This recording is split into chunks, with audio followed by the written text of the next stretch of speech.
কেমন আছো সকলে? আশা করি সকলে ভালো আছো। আর দেখো দুপুরবেলা খাওয়া দাওয়া করতে বসে গিয়েছি। আর আজকের মেনুতে রয়েছে দেখো ঝিঙে পোস্ত, আর অল্প একটু নারকেল দিয়েছিলাম, আর একটু পেঁয়াজও দিয়েছিলাম। এবার ছেলে তো বলেছে খুব ভালো হয়েছে। এবার রূপকবাবু যেহেতু খেতে চেয়েছে, রূপকবাবু বলুক কেমন হয়েছে। আর সাথে করেছি দেখো সুন্দর একটা ডিমের কারি। আর তোমরা অনেকেই বলো বন্ধুরা যে আমি অনেক ঘরের কাজকর্ম করি, মানে একা হাতে সবটা সামলাই। তা মানে এই কমেন্টগুলো যখন পড়ি না, সত্যি খুব ভালো লাগে, বিশ্বাস করো। আর প্রশংসা শুনতে কে না পছন্দ করে? আমি তো খুব পছন্দ করি, আর আমার মতন বোধহয় সকলেই পছন্দ করো।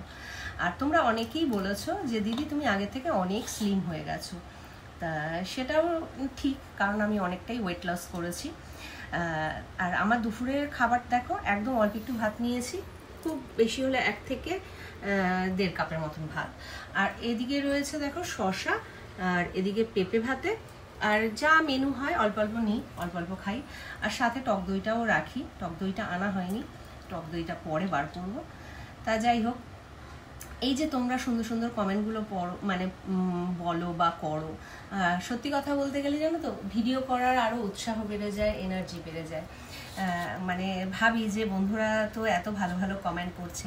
হ্যাঁ, চেষ্টা করি জানো তো যে একা হাতে সবটাই সুন্দরভাবে করে ওঠার। আগে যেমন মানে আমি হাউসওয়াইফ ছিলাম, আর শুধু পার্লারে টুকিটাকি কাজ করতাম, তার জন্য না সবটা খুব গুছিয়ে পরিপাটি করে কাজ করতে পারতাম। কিন্তু এখন না ততটাও পারি না, বুঝতেই পারো একা হাতে সবটা সামলাতে হয়। মানে রান্নাবান্না থেকে শুরু করে কাচা ধোয়া, বাসন মাজা, যাবতীয় কাজ, ঘর মোছা, তার সাথে তো ভিডিওর কাজ রয়েছে। এবার একটা তো মানুষ এক এক সময় খুব ক্লান্ত হয়ে পড়ি জানো তো। যদিও রূপক আমাকে হেল্প করে, টুকিটাকি অনেক হেল্প করে। কিছু মানুষের তার মধ্যে দিয়ে আবার একটু কটূক্তিও শুনতে হয়। তা কী করা যাবে, ভালোটা থাকলে তো খারাপটা থাকবেই। সেরকম ভালো কমেন্টের লোকও যেমন আছে, খারাপ কমেন্টের লোকও তো আছে। তা সেগুলো নিয়েই আমাদের এগোতে হবে, চলতে হবে। তা অনেকে তো বলে আমি রান্নাবান্নাই করি না, শুধু সেদ্ধ ভাত খাই বা খাওয়াই। তা যাই হোক, কি বলবো। তবে জানো তো একটা সময় না প্রচুর রান্নাবান্না করতাম, মানে যখন শুধু ঘর সংসারে কাজ নিয়ে থাকতাম, রান্নাবান্না নিয়ে থাকতাম, তখন অনেক পদে পদে রান্না করতাম। কিন্তু আলটিমেট দেখতাম পদে পদে রান্না করে লাভ নেই, কারণ খাওয়ার মানুষ 3টে। আর রূপক আর ছেলে না কোনো খাওয়া দাওয়ার কোনো ঝামেলা নেই, ওদের 1-2 পদ করে দিলেই ভীষণভাবে সন্তুষ্ট হয়। খাবার পরিমাণ যেহেতু খুব কম, মানে অল্প, ভাত সেইভাবে খায় না, আর ভাগে ভাগে খেলে না ভাতের পরিমাণটাও বেশি হয়ে যায়, আর ওরা খেতে চায় না, সেই বাসি থেকে যেত। তারপরে তোমরা যারা আমার নিয়মিত ভিডিও দেখো তারা হয়তো জানো যে আমার একটু ফ্যাটি লিভারের সমস্যা আছে।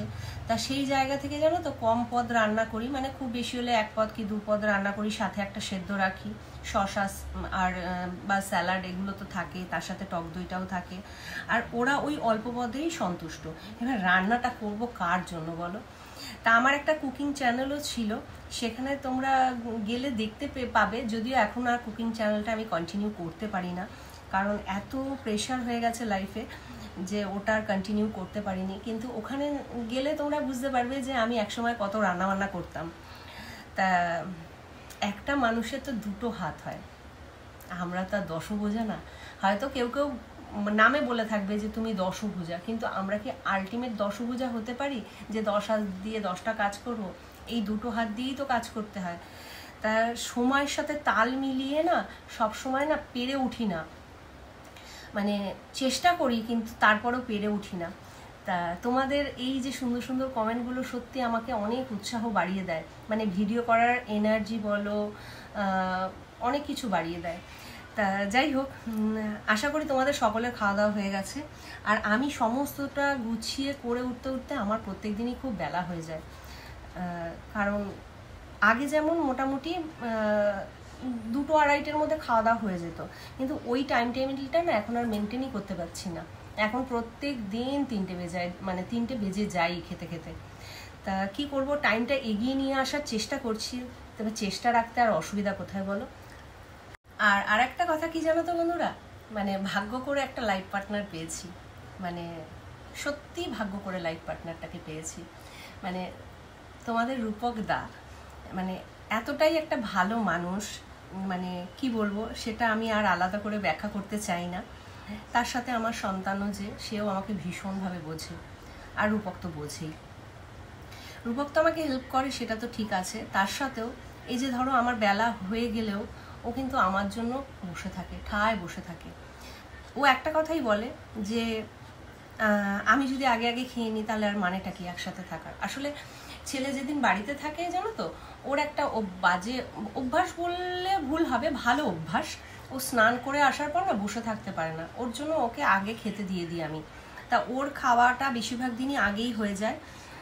কিন্তু রূপক বলে যে ছেলে তো খেয়ে নিয়েছে, আমিও একা একা খাবো, তুমিও একা একা খাবে, তাহলে একসাথে এক পরিবারে থেকে লাভটা কি? তোমার একটু দেরি হচ্ছে, ঠিক আছে, ওয়েট করি না, অসুবিধা কি আছে, একসাথেই খাবো। এতে আমার মনে হয় ফ্যামিলির মধ্যে বন্ডিংটাও ভালো থাকে।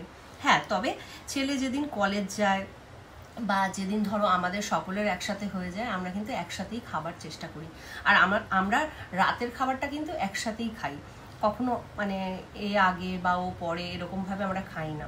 এবার দুপুরে যেহেতু ছেলে খিদেটা সহ্য করতে পারে না, মানে স্নান করে আসলেই ওর খিদে পেয়ে যায়, ওর জন্য আমি বলি বাবা তুই খেয়ে নে।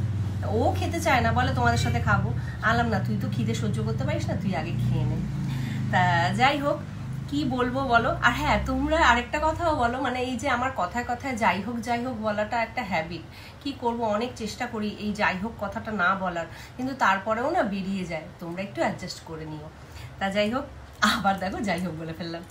খাওয়া দাওয়াটা শেষ করি, রূপা ক্যামেরা ধরে বসে আছে আমার জন্য, ও খেতে পারছে না। তা আর ভিডিওটা বাড়ালাম না। তোমাদের যদি ভালো লাগে অবশ্যই একটা লাইক আর কমেন্ট করে দিয়ে যেও।